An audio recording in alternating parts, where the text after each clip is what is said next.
What's going on, YouTube boys and girls? Got some news in from the New York Auto Show. Lincoln, one of my favorite brands. I follow them until the end. I love them with all my heart. But you know, I gotta be there with just about every other Lincoln lover. I've been sorely disappointed in the cars that they've put out here recently. I mean, the design, it's just there's no love in the designs anymore like there used to be back in the great 50s and 60s Lincolns, even the 70s Lincolns. You know, I think those old tanks still just had so much character in them.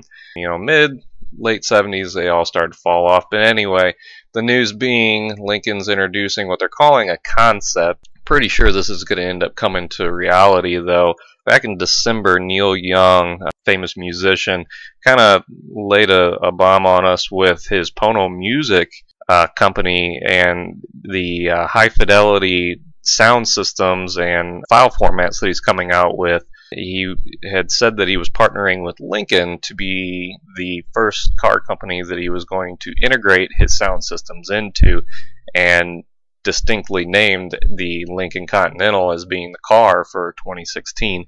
And then here we are, you know, 4 months later from that day, and Lincoln rolls out a concept of the Lincoln Continental, and as you would guess, this would be a replacement to the MKS full-size sedan. So this guy has a 3-liter EcoBoost in it. It's a derivative of the 2.7 liter. Now, sources have said that the 2.7 liter will probably make it in as a standard option. I don't really know that I would lay money on that. The 3 liter is going to be a variant of the 2.7. So why make the same engine twice? I would more bet that you would see a 2.3 liter, similar as what we see in the MKC in a front-wheel drive variant, and then we'll get the 3 liter and probably good old all-star 3.5 liter EcoBoost slammed in there in all-wheel drive configurations. Now the all-wheel drive is going to probably be the higher selling option. The front wheel drive is not going to be where the market's going to be at for a luxury sedan like this. The all-wheel drive with safety features and performance features, that's going to be where the money lays at for Lincoln on this particular car. Design, styling, oh man, this one came under fire real quick. Bentley designers coming straight after Lincoln and just making a mockery of it, saying that it's a direct copy of the Bentley Flying Spur. And I'll throw a few pictures in here that I found as comparison to let you guys see what they're talking about. I can't argue it. I see it. There's cues in it, but you know, there's cues in every vehicle. Kia had a very similar Bentley looking vehicle, and you know, I don't really remember off the top of my head what that one was because I don't follow Kias and Hyundais, but you know, honestly, this Continental concept is the front end. It looks Kia to me. That the little bottom baby teeth in the grill there, that screams Kia to me. The grill pattern itself, the mesh, oh man, that's hideous. That looks like something that you'd just buy out of J.C. Whitney catalog and slam on the front end of your Lincoln or Cadillac, you know, from back in the 90s or whatever. I'm not feeling it. They got to do something with that grill. Even if they just did something like this. Huh?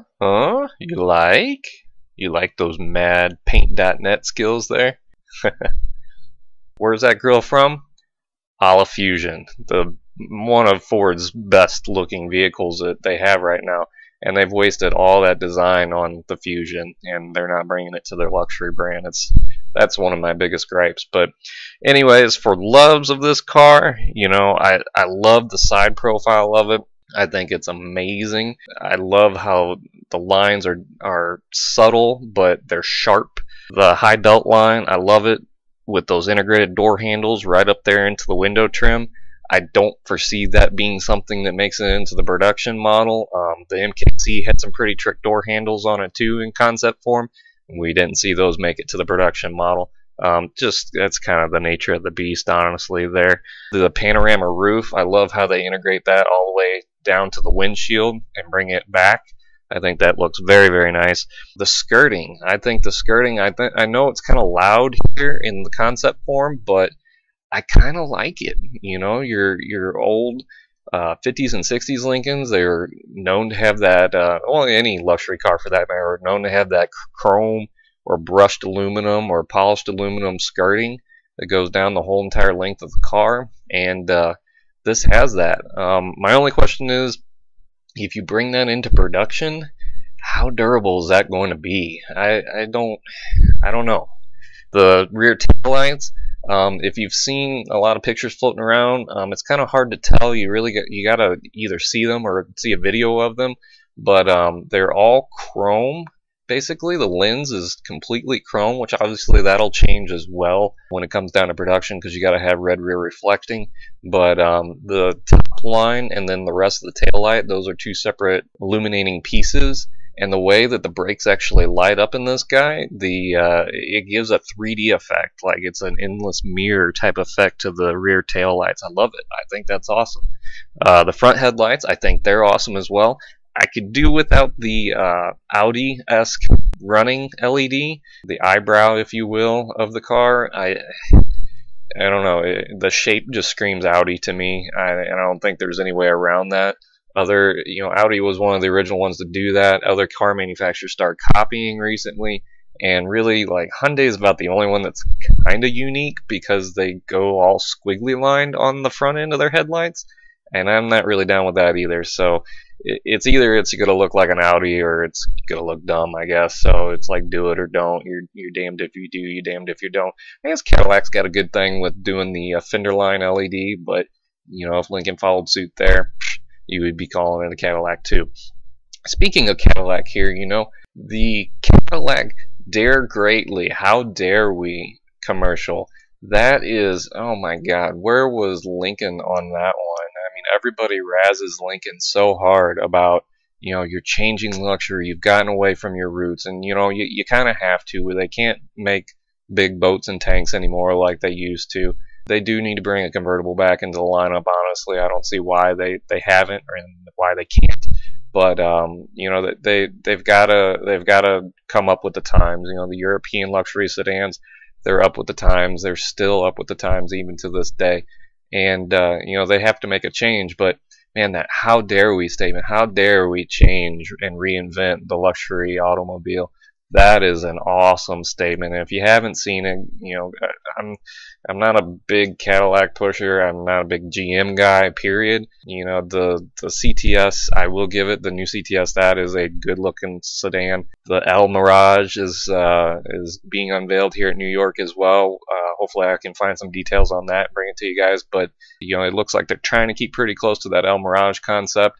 Obviously, just like with this one, there's things that have to change for production models for obvious reasons. It's just not functional in the real world. Wow, that advertising, that marketing, that was awesome. But anyway, still spinning around the car here. I like it. The rear end, some of the shots that I've seen of the rear end, I'm not totally on board. I still see a lot of Aston Martin. I still see a lot of Volvo in it. And it kind of looks a little confined. And getting to those is about it. That starting at the rear there, the trunk. I know this is a concept, but the concept still needs to look 80-90% functional, and that trunk looks totally it's just not functional at all. You see the brake line, right at the rear tail light, and that's a pretty high belt line for a trunk these days. That's not practical at all. What else we got here? The light up star up in the front of that grill. The grill is just the whole front end is a big problem for me. But the light up star, Mercedes is already starting to do that. Do you really want to go down the path and say, well, you stole a Mercedes idea there? You got Audi headlights here. You got a Bentley body. That's a slippery slope to start down on an otherwise beautiful car. The grille shape overall, like I said, it screams Kia to me.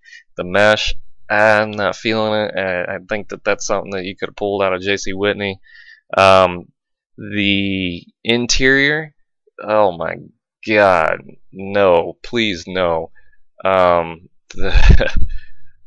Just no. There's nothing about that interior that is good at all. The front touchscreen, the push button shifter.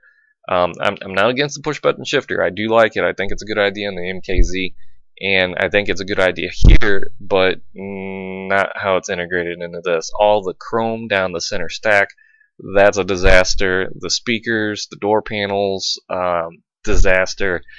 Is just they went chromed out, and you know it's not a 60s 70s sedan. You know, you're going a little bit too far back there with that much chrome in that sedan there.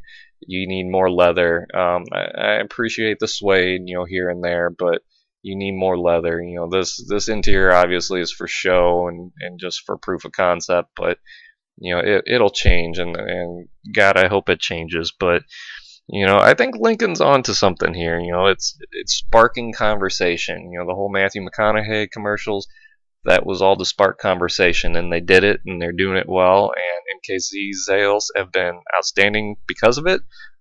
Hopefully MKC sales will follow shortly. I think they're starting to catch on. I'm starting to see them on the roads more and more. I know I see more of the new MKZs now than I ever did of the old ones. So I think they're on a good path here. You know, I think it'll turn out to be an okay car. As far as the Bentley comparisons, does it have an overall shape of it? Sure. I mean, there's other cars that do as well.